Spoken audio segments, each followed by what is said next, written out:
So Kevin Feige apparently cancelled a good version of Eternals. If Eternals is being developed for ABC as a TV series, where under Ike Perlmutter's Marvel TV studios, basically the same branch that helped develop anyway, the Daredevil stuff for Netflix and things like that.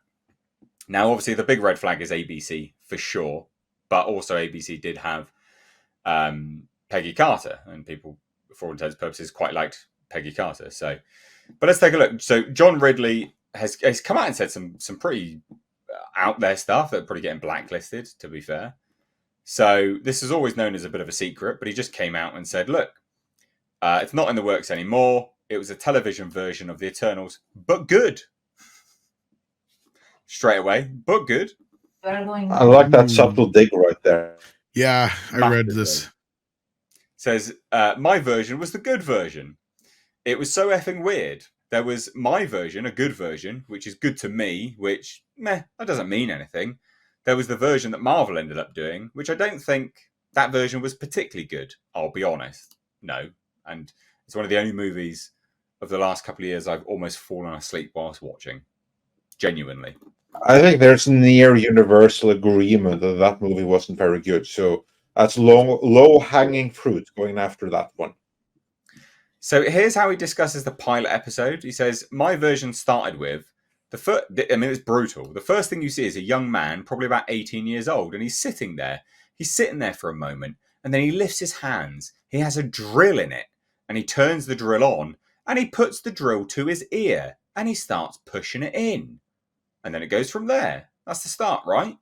That's how it starts. And then I think you see another kid. He sleeps in the bathtub, covers himself with foil. It's just a really weird story about these people who are, it's just weird. It sounds brutal. Yeah, not really selling it. Is that sarcasm or not?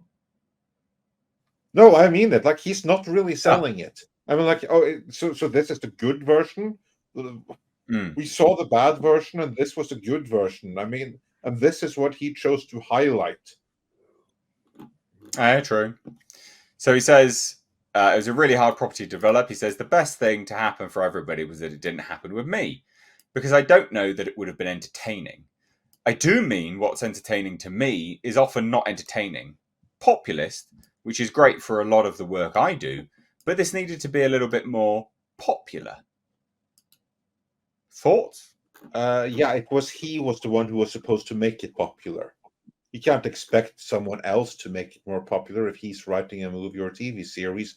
Then it's his job to make it more popular. Then he writes it so it becomes more popular. And opening with the guy drilling in his ear, I don't know if that's a good way to go about making it more popular. So it sounds to me... I'd watch it because I had to. I don't know if I watch it because I wanted to. You're going to tell me it opens with an 18-year-old putting a drill in his ear and mangling up his brains. You're not going to be like, I've got to see what happens next.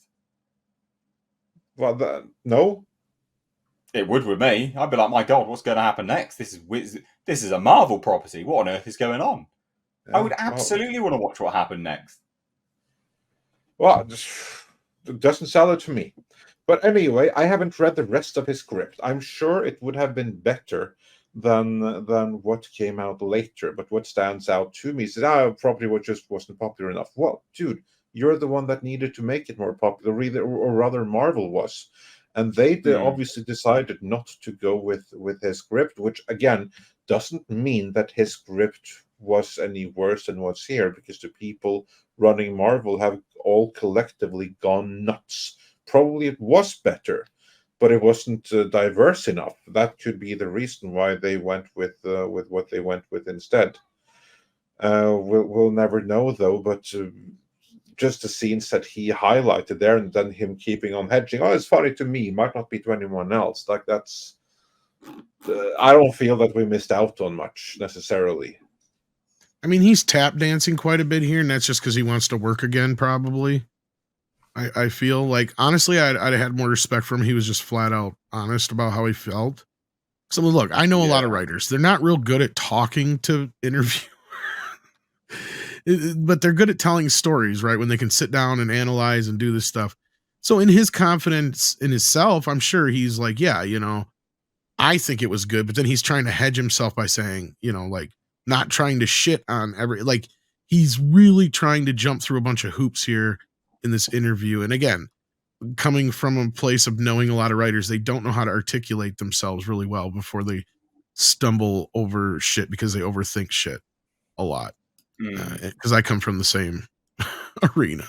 So it's just, at the end of the day, would it have probably been interesting? Maybe. But I think at this point, why is he even bother talking about it other than just trying to get his name out in the this is true. news at this point? True. I'd be interested in this. Like, horror versions of these kind of things do work. People are saying naked boy in a bathtub. They never said he was naked. He just said there was a kid that sleeps in a bathtub. That's all. He just puts foil on himself. It doesn't mean he's naked.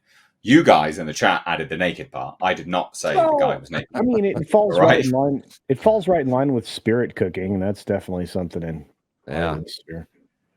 I think this sounds interesting. You guys got to remember, Daredevil had all the blood on Netflix, so I don't see what people are so off put by.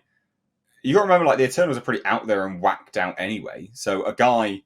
You might remember, like, he might have just realized he's an Eternal and he wants to drill his brains out. You never know. You might want to see what happens. He might be testing, whether he's immortal or not. So he's drilling his brains out. There's quite a lot of interesting things you could do with that. I think, necessarily judging it immediately, like, oh, that just sounds, too whacked out.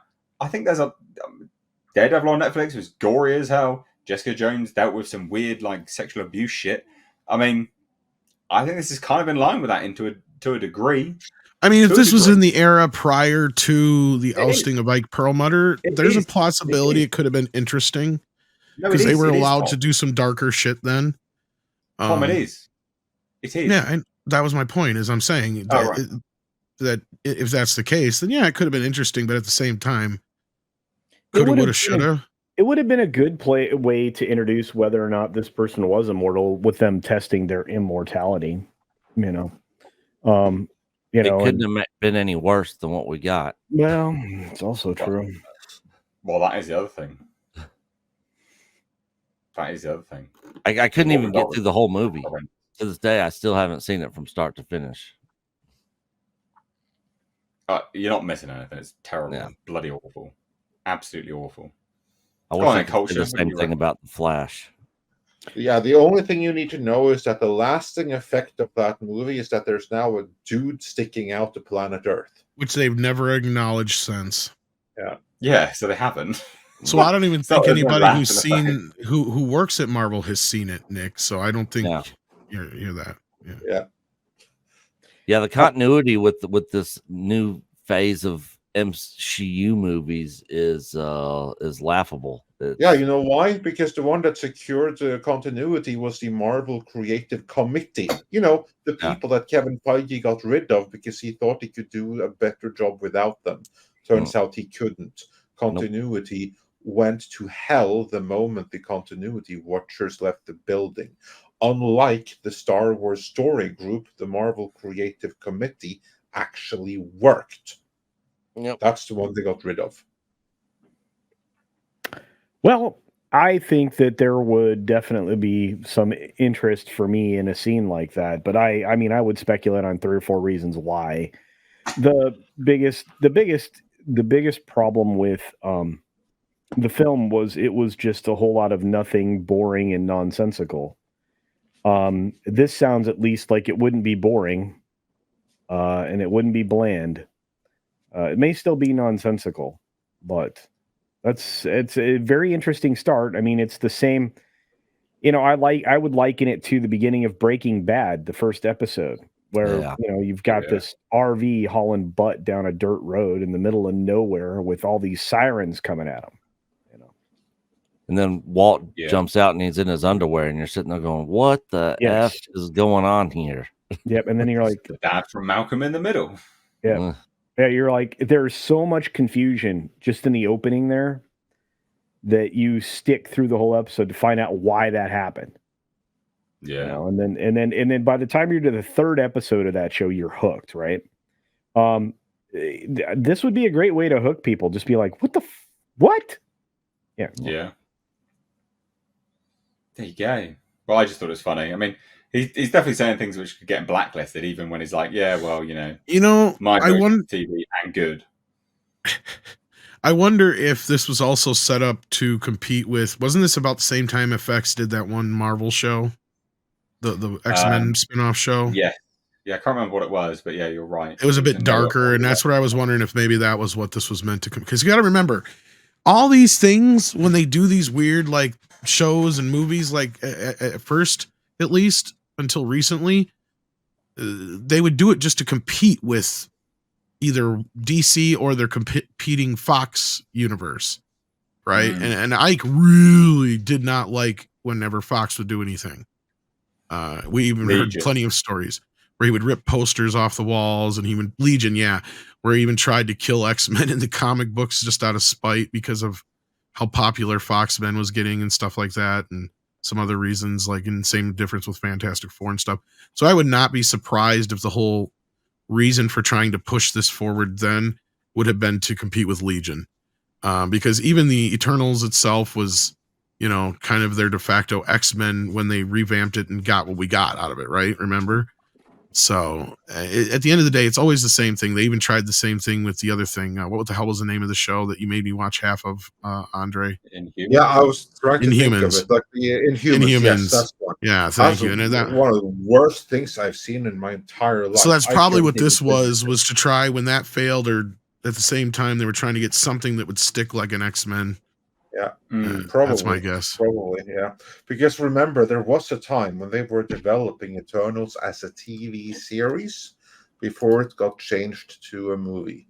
This was obviously that TV series. Yep. Yeah. Well, there you go.